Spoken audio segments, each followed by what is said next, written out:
Welcome! Today we are going to be finishing our hoop and getting it ready to hang and display. So the first thing we're going to do is we're going to erase these black lines from our friction pen. So if you got the kit, you traced your lines with a friction pen, which means it's going to be heat erasable. If you happen to do this without my kit and traced with something else, follow the instructions for whatever it is you picked.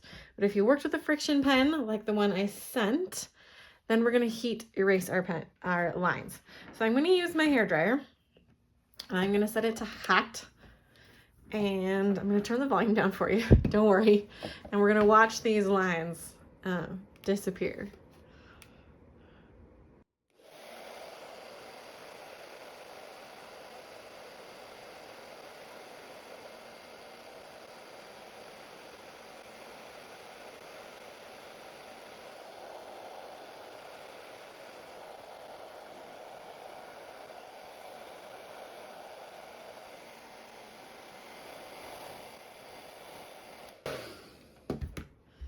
All right, and now you can see that our extra little lines are gone.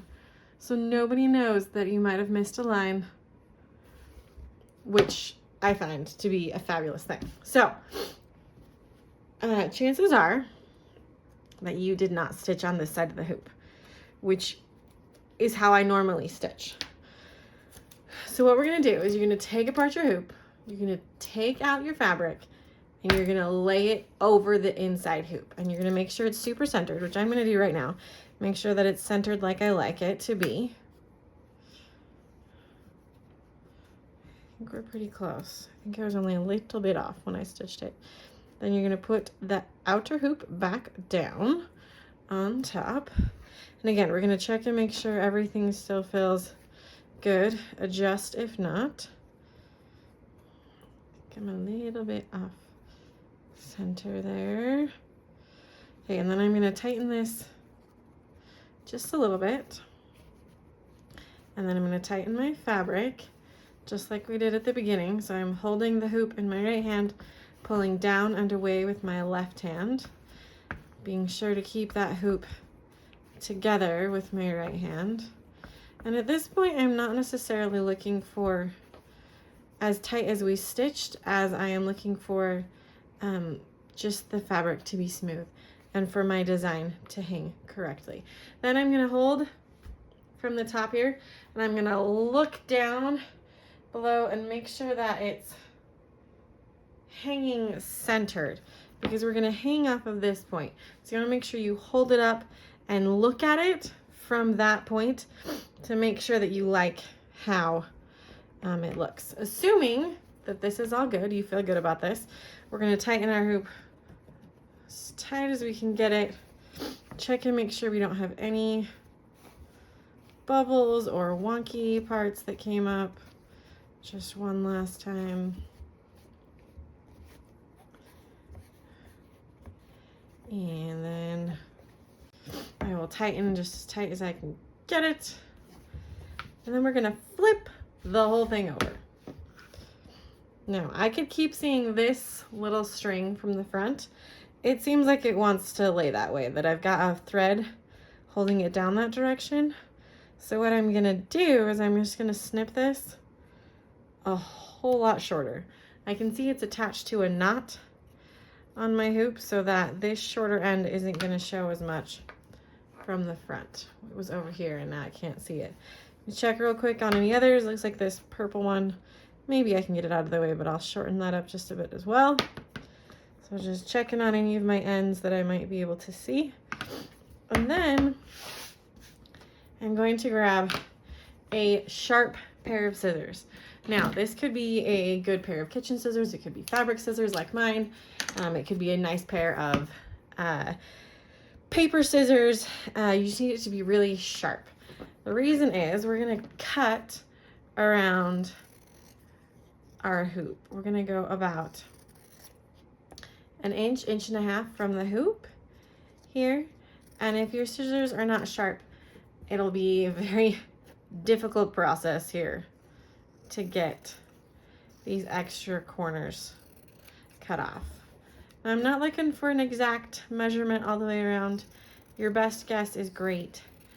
These corners are just a little bit too much fabric than we want to deal with when we finish things off here in one more second. All right, I'll take those out of the way and my scissors. All right, the next thing we're gonna do is we're gonna sew the edge of this in. We're gonna cinch it all in so that it stays on the back and we don't see it on the front. So I'm gonna find an extra piece of floss that I had from stitching, or cut a new piece of floss if you need to. And then I'm gonna test the length of this floss. And I want it to go all the way around the outside of my hoop, not outside, all the way around the circle and overlap. And we want the overlap to be a good 2 or 3 inches on both sides. So right about here is as much as I need. I've got more. I'm not gonna cut it till the end, just so I don't waste any. But we need to have at least that much. So if my thread only came to here, I would need a longer piece because it doesn't overlap enough. The overlap is what's going to allow us to tie a nice sturdy knot at the end. So I'm gonna quick thread my needle, which I apparently can't do and talk at the same time. And then I'm gonna come to the end of my thread and I'm gonna tie a knot, pretty good sized knot. I'm gonna put this tail through my loop here 2, maybe even 3 times, make this big. And then I want the tail to be that 2 or 3 inches long, because this is what I'm going to tie a knot with at the end, and having more to hold on to makes this process a whole lot easier. Now we're going to make a running stitch around the edge of our fabric. So you go in, out, in, out, in, out of the fabric all the way around. So each stitch, either on top or behind the fabric, is the same length. So we're just making a little dashed line all the way around the hoop. And I'm stitching about a 1/4 inch, maybe just a little bit more, from the edge of the fabric. You want to be far enough away from the edge that your stitches can't pull out and fray the edge of the fabric, but you also don't want to be close to the hoop. You want to be a little bit farther away so that as we pull our thread through and tighten this stitch, it actually cinches the fabric back where we want it to be. If you go around right at the edge of the hoop and then pull this tight, it's not going to be as effective as we want it to be. So I'm going to finish stitching all the way around my hoop and then I'll show you the next step.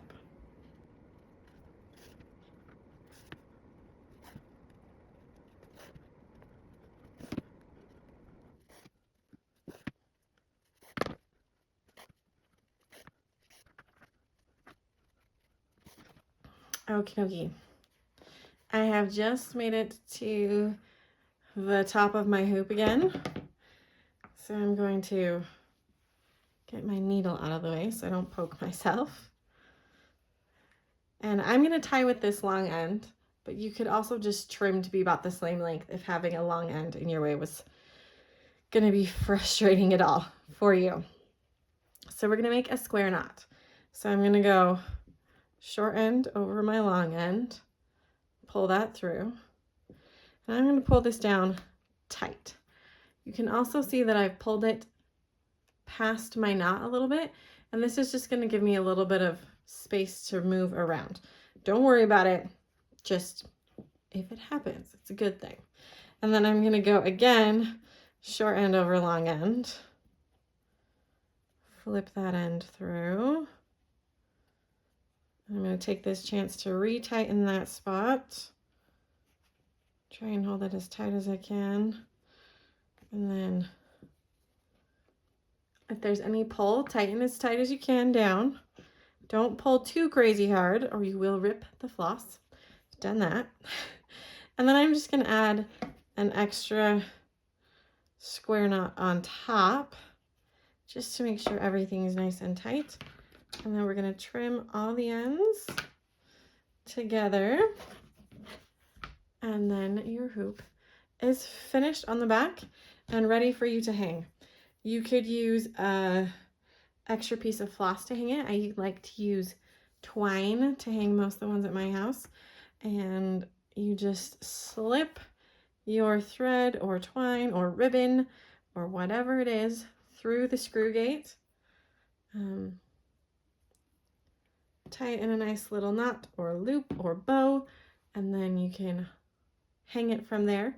You could also just hang the screw gate right on a knot, not a knot, on a nail, and you are ready to go with your newly finished rainbow hoop. I hope you've enjoyed making this hoop and that you come back and make some more with me. Happy stitching!